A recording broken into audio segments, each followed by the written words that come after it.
नमस्ते स्वागतम। आज आम एकाम्र बनरे उपस्थित होइछे। गत 14 तारिख दिन आमर मकर संक्रांति पर्व अनुष्ठित हो सारी। देखुचे आम सुखदेव जे कि आमर भागवतर रचयिता एवं पार्वती को जिते भगवान शंकर ब्रह्मज्ञान जो शुणाऊे से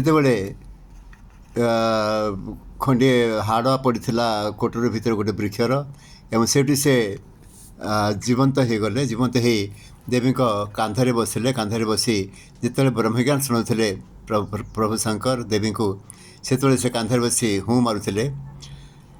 एवं ये होती से सुखदेव हीराकुद बंधर जो स्रोतर माटी धोई हो गला परे ये धरती गर्भर बाहरी।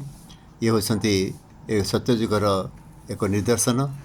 ता सहित एकाम्र वन ए स्थान अनंत को कही भगवान तुम्हें ये तपस्या कर एवं जहाँफल कि तुम्हें ये दिव्य धाम ये जो कल्कि अवतार विषय तुम्हें सब जापर।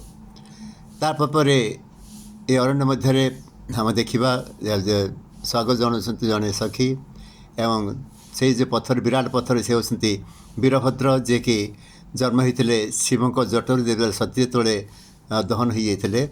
तो ये हूँ से वीरभद्र जे अनेक को हत्या करते समय।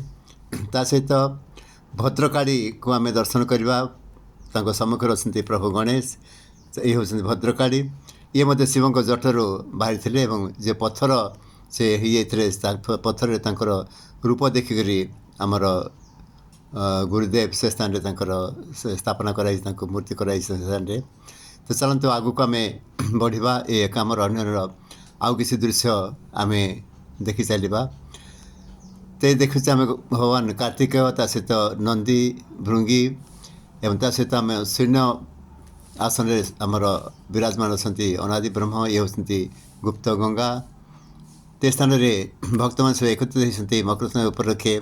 ये देवी आमके देखुचे ईश्वर पार्वती स्थान आपूर्त होती एवं आमर देखा आम जो यज्ञ कुंड आम देखुचे। तो जो भगवान शंकर स्थान यज्ञ करते सत्यजुगर पाप तपर मुक्त होगापी जो वीरभद्र भद्रकाल हत्या होते अनेक व्यक्ति। तो ये गंगा को कहते तुम ये गुप्त होकर रही जाओ। तेणु मस्तक गंगा बाहरी स्थान गुप्त गंगा आप दर्शन करें। ये हूँ से यज्ञ कुंड जो भगवान शंकर सत्यजुगर यज्ञ करते।